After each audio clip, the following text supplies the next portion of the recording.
Se eu pedisse para você imaginar dois objetos tridimensionais e dois objetos quadridimensionais, qual seria mais fácil? Qual seria a vantagem de ser um ser quadridimensional? Desde que a ideia de um espaço quadridimensional ganhou maior destaque com as teorias do matemático Minkowski para explicar a relatividade restrita e foi aceita por Albert Einstein durante o desenvolvimento da relatividade geral, várias teorias têm sido criadas acerca de como seria viver em um planeta quadridimensional, se tornando até tema de filmes de ficção científica. Oi, eu sou o Bruno e você está no Aprender Ensinando. Se você é novo ou nova no canal, não esquece de se inscrever e, se gostar do vídeo, deixar o seu like e compartilhar. E caso tenha algum assunto de ciência que você considera legal ou interessante e gostaria de ver sendo abordado pelo Aprender Ensinando, deixe aqui nos comentários. Imagine que você seja um ponto. Logo, você não pode se deslocar para lugar nenhum, como é o caso de um bloco em uma parede, que não vai a lugar algum. Se algum ser aparecer na sua frente, você não vai ver nada. Agora imagine que infinitos pontos se unam a você, de forma colinear. Como uma reta é um conjunto de infinitos pontos, agora você é uma reta, e por isso tem comprimento e só pode se deslocar em uma direção e em dois sentidos possíveis, para frente e para trás, como é o caso de um trem sobre um trilho. E se outra reta aparecer do seu lado ou em cima de você, você não vai fazer ideia do que isso quer dizer. E se alguém aparecer na sua frente, a única coisa que você vai ver é um ponto, que pode se deslocar na sua direção ou para frente. Agora imagine que uma reta perpendicular se una a você. Então agora você é um plano, como é o caso do chão e das paredes de uma casa. E percebe que agora, além de comprimento, você também tem largura, e que possui uma forma, além de ter duas direções e quatro sentidos possíveis para se deslocar. Pode se movimentar para frente, para trás, para a esquerda ou para a direita. E também pode realizar movimento circular sobre uma superfície ou sobre um ponto. Mas a ideia de realizar um movimento circular em torno de uma reta, para você, seria algo impossível. Além de perceber que a ideia de em cima ainda parece ser um mistério. E se algo cair na sua frente, você não vai fazer ideia de onde veio, e só vai conseguir ver uma reta. Agora imagine que uma terceira reta se una a você, de forma perpendicular. Então, você percebe que, além de comprimento e largura, também possui espessura, e agora pode ir para qualquer direção e sentido do espaço. Ou pelo menos não consegue identificar nenhum lugar do espaço para onde não pode ir, e não possui nenhuma dificuldade de girar sobre uma reta, como é o caso dos objetos que nos cercam, inclusive nós. Percebe também que se algo estranho aparecer na sua frente, vai ver em duas dimensões por vez, e ao contrário de uma reta e de um plano, consegue ver eles melhor do que eles mesmos, ou seja, consegue ver a superfície de um ser bidimensional e o comprimento de um ser unidimensional. Isso acontece porque, no seu caso, a luz tem uma dimensão a mais por onde passar. Daí começa a ter uma ideia do que um ser de dimensão superior veria ao olhar para você. Além de perceber que agora é capaz de projetar imagens em duas dimensões, o que te permite concluir que quando estava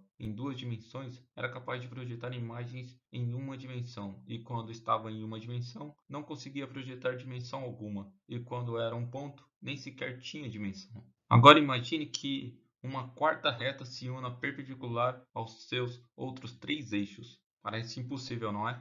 Isso acontece porque vivemos em uma terceira dimensão, e por isso o nosso cérebro processa tudo em três dimensões, o que significa que se um ser quadridimensional aparecer na sua frente, a única coisa que você vai ver é um sólido. Parece absurdo, não é?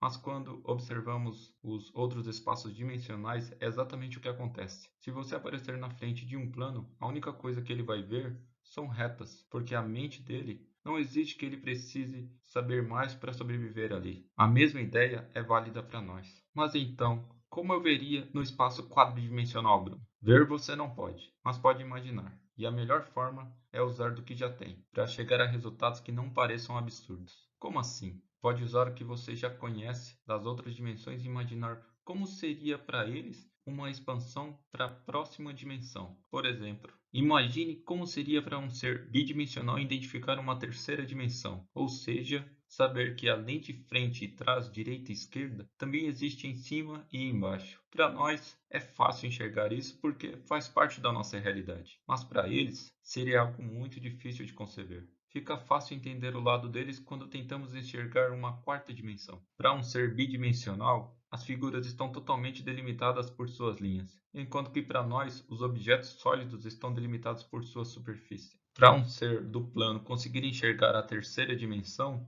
ele precisaria abdicar de um de seus eixos e colocar outro eixo que se estende para outra dimensão. A mesma coisa vale para nós. Imagine que um ser quadridimensional passe por nossa dimensão. A única coisa que veríamos seria um sólido que se estende para nossa dimensão, depois de um certo período desaparece. Mas e se fosse um ser tridimensional vindo de uma quarta dimensão? Ele desapareceria instantaneamente, sem ser possível dizer qual a direção na qual ele se moveu. Fica fácil enxergar isso quando percebemos que, se um cubo passasse por um plano, os seus habitantes veriam apenas seções dele, que associariam a figuras que eles conhecem se estendendo para fora do seu plano. Imagine um cubo com outros cubos simétricos e perpendiculares a ele, em todas as suas direções tridimensionais. Se agora o cubo se move na quarta dimensão, para fora do espaço, ele forma um cubo maior chamado de tesserato ou hipercubo. Cada um dos 6 cubos circundantes realizados no mesmo movimento produz um tesserato também, que ficarão agrupados em torno do tesserato formado pelo cubo central. O tesserato ou hipercubo te permite ter uma ideia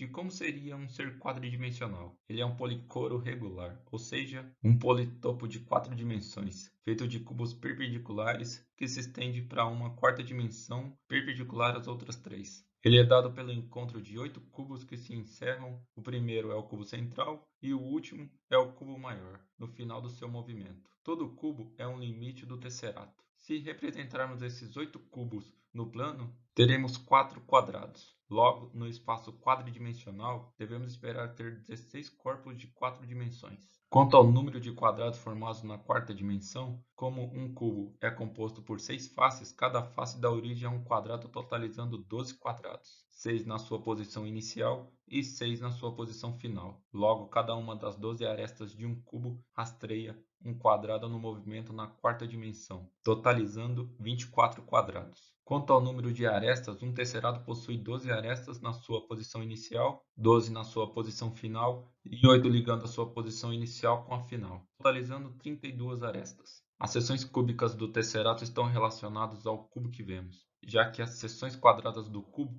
estão relacionadas ao quadrado de sua base que um ser do plano está vendo. Isso tudo nos mostra que a melhor forma de tentar imaginar uma quarta dimensão é por meio de uma comparação entre a terceira e a segunda dimensão. Isso é tudo, pessoal. Um abraço e até o próximo vídeo.